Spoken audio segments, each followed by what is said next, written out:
Kaixo Joseba, Jone naiz, ezagutzen nauzue Elika eskolatik, eta gaurkoan obesitatearen inguruko sinesmen batzuk azaltzera nator.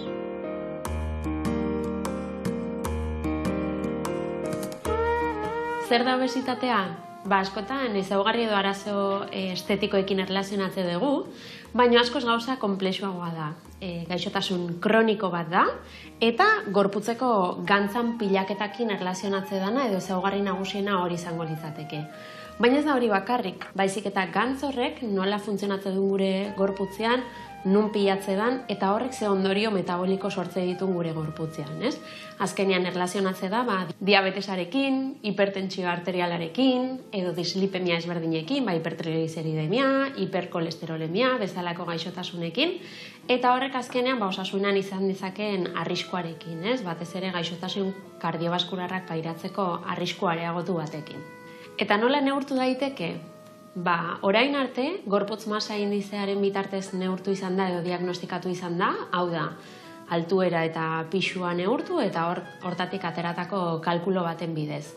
Baina gaur egun badakigu hori oso simplista dela. Konturatu gea, datu hori ez dela nahikoa, obesitatea bezalako gaixotasun konplexu bat diagnostikatzerako garaian. Kontutan hartu beharko da, gantz horren distribuzioa zein dan, ze pisua azkenean, gantz, hezur, gihar, gauza ezberdinen bitartez lortu daiteke. Orduan, aztertu beharko da, pertsona horren pisua nondik datorren. Bestalde, hori, gantz horrek ze portaera daukan gure gorputzean, eta baita ere benetan, gure parametro analitikoak alteratuta dauden edo ez, eta diabetea, edo hipertentsio arteriala, edo kolesterola, trigliseridoak alteratuta dauden edo ez. Honekin erlazionatuta, gure gizartean oso errotuta dagoen sinesmen bat azaltzea garrantzitsua iruditzen zait, izan ere beti erlazionatzen dira gorputz gizenak edo gorputz handiak obesitate gaixotasunekin. Eta aldiz pertsona argalak osasun dauden gorputz batzuk bezala ikuste ditugu. Hau gaur egun badakigu ez dela horrela, eta hemen irudian ikus dezakegun bezala, demostratuta dago, obesitatea, hau da gaixotasuna, gantz pilaketa eta horrek alterazio metabolikoak sortze ditula, pisu normal batean eman daiteke, hau da gorputz argal batean ere ikus dezakegu. Zergatik, gantz horren distribuzioa eta portaera erlazionatuta dagoelako alterazio metaboliko ezberdinekin. Eta aldiz, daudela pertsona gizenak, osasuntsu egon daitezkenak, agian gantz metaketa hori gehiago eman daitekelako gorputzaren bekaldeko zonan. Orduan, ez ditu erraiak biltzen gantz portzentai horrek, eta funtzionamendu hori asko hobeagoa izango da.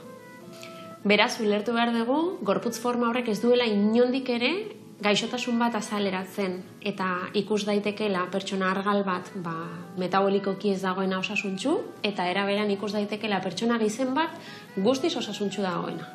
Hau ulertzea ezinbestekoa iruditzen zaiz, azkenean pertsona gizenek edo gorputza handiagoa duten pertsonek izugarrizko estigma eta diskriminazioa jasate dute, eta beraiekin erlazionatutako sinesmen batzuk ere oso barneratuta ditugu, ez? Askotan erlazionatze dugu pertsona gizen bat. Elikadura ohitura desegokiekin, bizitza sedentario bat aurrera eramate dula, eta aldiz pertsona argalak izateagatik bakarrik, uste dugu beraien elikadura produktu freskoetan oinarrituta dagoela, elikadura ohitura orekatuak dituztela eta jarduera fisiko aurrera eramate dutela, eta ez daka zertan. Azkenean gorputz forma batek ez du determinatzen ze bizi ohitura ditun pertsona horrek. Gaur egun bizi diren gizarte hau, gizarte obesogeniko badala. Zer esan nahi du honek? Gero eta gehiago erabiltze dula teknologia, elikadura iragarkiak ez daudela erregulatuta eta horrek bultzatze gaitula ere gehiago kontsumitzea enpresa handien edo ultraprozesatu enpresen elikagaiak, gero eta estresatuago gaudela, lan sedentarioak ditugula eta ez bakarrik lan sedentarioa, baita ere aisialdi sedentarioa, eta askotan, guzti horrek ere eragite dula, gure elikadura desberdina izatea eta askotan, elikagai azkar edo prestatutako hoietara jotzea, ez? Eta gaina, faktore guzti hauek behaien artean erlazionatuta daudela. Orduan, oso simplista esatea ere, pertsona baten ardura dala, gizena edotea, ez? Edo kasu honetan, obesitatea pairatzea. Askotan, kontestu guztia ez galakoa ikasu iten.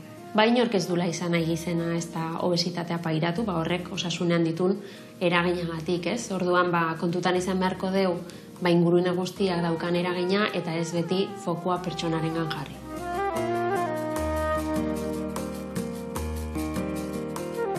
Gaurkoan, espero dut argi gelditu dela, obesitatea ez dela beti gorputz gizenekin erlazionatzen, gorputz argaletan edo txikiagoetan ere azaldu daitekela, eta aipatu dugun bezala bizi ohiturekin dagoela erlazionatuta.